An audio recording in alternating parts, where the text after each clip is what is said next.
In the school backyard, I-Na walks among a bunch of desks on fire and is suddenly attacked by a creepy girl that reminds her of her friend G1. More ghosts appear in the area and I-Na finds herself surrounded, but when she thinks she's about to die, she wakes up in her bed at the school dorms. Things are tense on the whole campus because this is the last week of exams and everyone is under pressure. I-Na has less patience than usual for the trust fund kids, who get extra privileges in the school just for having money, but she gets to relax at least a little bit when she hangs out with her best friend Yoon and school prankster Hyun, who has a crush on her. The teachers are tense as well. Choi hasn't smiled in forever, and Hwang keeps scolding Lee for being too harsh on the students. During an exam, Beam keeps hearing whispers around the classroom and suddenly yells when he sees a creepy face appearing on his test, causing him to fall off his chair. Hwang comes to check on him, obviously finding nothing on the paper, but he does notice the worrisome scars on Beam's wrist, although he says he didn't do it and that it was her. Moments later, a funny song suddenly starts playing from the speakers. The teachers don't allow the test to be interrupted, but they discover this is one of Hyun's pranks,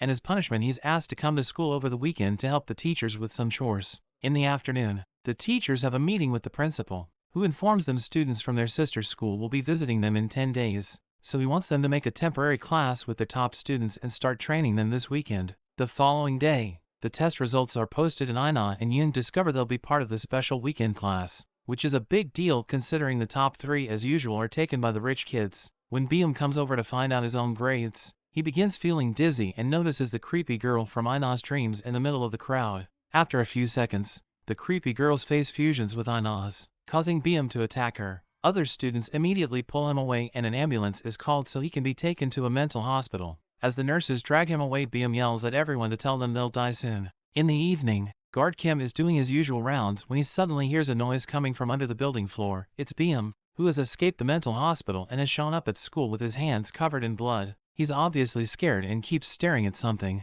but Kim doesn't know what. When the guard moves his flashlight for a better look, Beam gets a full view of a decaying body and runs away as he screams. The next day is Saturday, and the special class begins with the teachers asking student Song to collect everyone's phones since they won't be allowed during this special day. Hyun has also come over to work on his punishment. When the class begins, Hwang notices a girl called Min is missing but assumes she's just late and begins the lesson anyway. Meanwhile, Song is on his way to take the phones to the staff room when he hears a mysterious voice calling his name. He follows the voice to the bathroom where he's shocked to be suddenly attacked by an unseen force that heavily wounds him before dragging him by the ankle under a stall door and then into the ceiling. Back in the classroom, Choi begins her lesson by playing an educational video that gets abruptly interrupted by a terrifying sight. Min is trapped inside a glass container that has an equation written on its side. Not taking it seriously yet, Choi tries to turn it off to no avail and sends I-Na to the staff room to check what's going on. As she runs there, I-Na notices every screen in the hallway is showing the same thing, and when she makes it to the staff room she discovers the internet has suddenly gone down. At that moment, a creepy voice comes from the TVs announcing everyone will be taking a new kind of test. If they don't answer the exercises, then students will die one by one. If anyone leaves the campus, they'll also die, and all questions must be answered to get the full answer. Teachers and students are equally confused, not knowing what to make of this. To make matters worse, Kim comes in to confirm all phone lines have been cut off. None of the students have their cell phones with them, and the teachers discover theirs have been broken. Kim is sent to keep an eye outside while I-Na and the teachers join the others in the classroom, where everyone is screaming because the glass container Min is in has started to fill with water. Thinking this may be another prank, Lee attacks Hyun and Hwang has to pull them apart to stop things from getting violent. An argument begins among the teachers and everyone is so distracted by this that they forget about the equation until it is too late. Once the container is full of water, Min drowns. Seeing a real death convinces Lee that Hyun didn't do this, and he decides to go across the street to see if he can find a phone. Choi's reminders of the rule are ignored and the students decide to copy Lee, but as soon as they make it to the reception, they discover the rule had been true. Lee comes back covered in blood and dies as soon as he crosses the door while the voice reminds them they need to stay inside. Meanwhile, Beam has managed to get inside the building too and he wanders around, only stopping to doodle on a notebook while he hears more noises. Next, the creepy voice informs everyone the next exercise will have an audio clue and hurt Song to make him scream into the microphone. It also makes him confess that his sin is having a greedy mother. Then the voice announces that the exercise can be found in the auditorium, where they must put together a phrase related to greed using the words waiting for them on the floor. After lots of brainstorming, I-Na and Hwang manage to think of a fitting sentence, but they don't make it in time and Song's body is dropped in the middle of the auditorium, his face covered by the candle wax the bad guy used to hurt him and the answer to the riddle written on his chest by scars. On top of it all, a student named Cha is now missing too. which gives I-Na an idea that makes her run out of the auditorium. Hyun follows her and finds her looking at the students' ranking, which confirms her theory, they're being killed in the ranking order. Min and Song had first and second positions,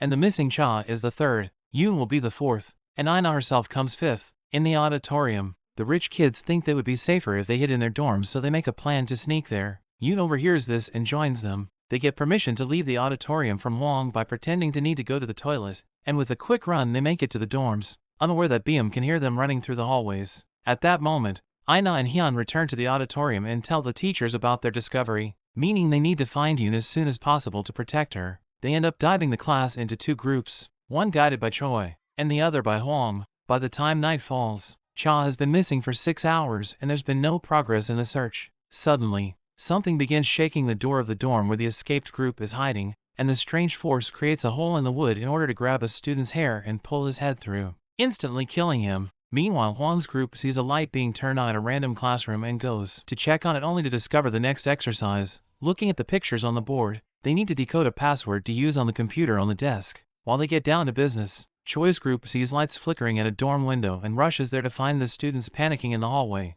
Everyone's yelling and pulling at each other, not knowing what's going on and not seeing Beam hiding in the stairs because he can see the creepy ghost in the hallway with them. After a few moments of utter chaos, the lights start working normally again and they discover that the attacker made a mistake. They kidnapped a girl named Soo-jin instead of Yoon, who never left her bedroom in the first place. In the classroom, Hwang's group finds out the answer is on a warm spring day. Remember the auditorium? They put the password in the computer, but it's already too late. Cha is dead, and the body appears on camera together with the decaying face of a creepy woman. Such horrifying sight makes them scream and run out until they finally reunite with Choi's party. Afterward, everyone goes to the cafeteria so they grab a bite, while discussing the clue from the password. I-Na realizes this is related to her former best friend Ji-won. She used to be the #1 student in their class because she always studied really hard in order to keep her scholarship since her family was poor to afford this school. One day, when the ranking was posted after another important exam, everyone was shocked to see Ji-won got 6th place, which meant she would have to leave the dorm after the next term.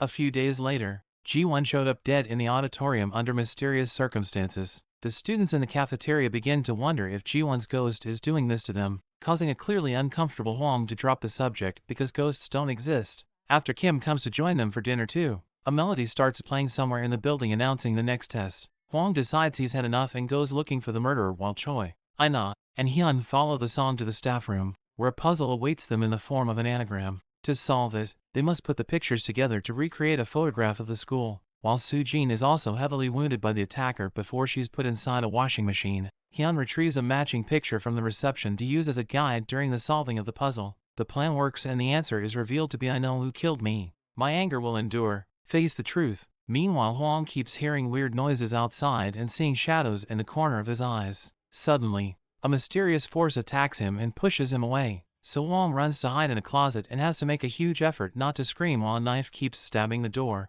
Luckily, the attacker goes away and Hwang finally gets to escape, bumping into Choi and the teens on his way out. Before they can share information, they begin hearing a beeping sound that they follow to discover it comes from a washing machine announcing the end of its cycle. Inside, Soo-jin lies dead. Choi is more sure that this is connected to Ji-won now, but when she turns to I-Na for her opinion, she finds her gone. In the cafeteria, Yoon realizes everyone around her has abruptly fallen asleep, but instead of worrying about what it may mean, she puts on the headphones of her music player to distract herself. This results in Yoon not hearing the decaying woman approaching her from behind to kidnap her properly this time. At the same time in the dorms, I-Na follows a mysterious whisper until she finds the creepy girl from her dreams drawing on the doodles Beam made earlier. The ghost tries to grab I-Na and makes her scream, but by the time the teachers and Hyun find her, the creepy girl is gone. Now they need to think of a serious plan, so Hwang asks Hyun how he pulled off the prank last time. Once the boy explains the kind of connections he made, the group goes to the PA room and finds the wire that runs throughout the whole school for all the screens. Thus they follow it underground to see if it can take them to the creepy woman. However, the first person they find is Beam, who doesn't hesitate to attack I-Na as soon as he sees her. Hyun doesn't hesitate either and comes to I-Na's defense, but in the struggle, Beam stabs him until he dies before turning to I-Na again. This time it's Hwang who stops Beam, and in a fit of fury, he kills Beam with multiple hits. There's no time to grieve because the melody announcing a new riddle plays once more, this time together with Yoon screaming. I-Na and the teachers follow the noise into a hallway with a locked door at the end. To open it they must solve the exercise written on it. Behind this door, Yoon is hanging from her ankle while having to watch a dead man float and a candle slowly burn the rope that keeps her up. Fortunately, Choi recognizes the necessary math and quickly discovers the combination number, allowing them to open the door and rush inside. While Choi finds a bunch of paper sheets with all the tests on them, Hwang tries to find a way to put Yoon down safely, and I-Na hugs her to comfort her through her fear. Sadly, the creepy woman doesn't care that they solved the test. She still brings Yoon up before letting her fall in one go, causing Yoon to die as soon as she touches the floor. When Hwang sees there are steps he can take to the roof, he climbs them and finds the creepy woman,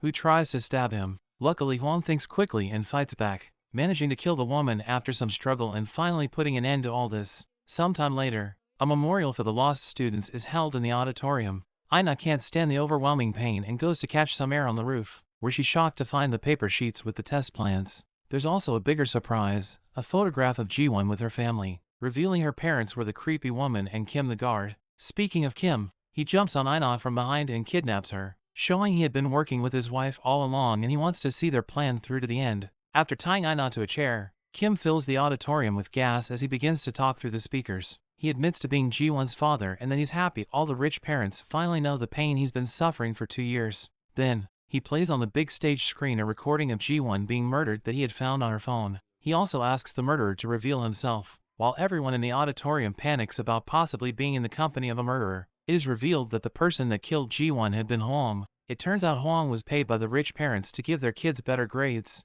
and that was the only reason Ji-won had gotten 6th place. She confronted Hwang to ask him to make things right or she would go to the principal. Thus Hwang reacted by killing her. All this had been seen by Byum, who watched instead of helping, and that's why since then he imagined Ji-won followed him everywhere. In the auditorium, Hwang finds himself cornered and goes crazy, grabbing the emergency axe from the wall and threatening anyone that comes close. Before he can hurt anybody though, Kim shows up and gets his revenge by taking the axe from Hwang and killing him slowly with it. Ignoring the teacher's apology, Kim's flashbacks reveal he had killed the original guard so he could take the job, meaning he's been planning this since Ji-won's death 2 years ago. Seeing as Kim is there, Choi runs out of the auditorium and rescues I-Na. A few weeks later, I-Na checks on the student ranking and is pleased to see she's won 1st place, but as she turns around, her face and Ji-won's become one, implying she may have been possessed all along and that's why Byum kept attacking her.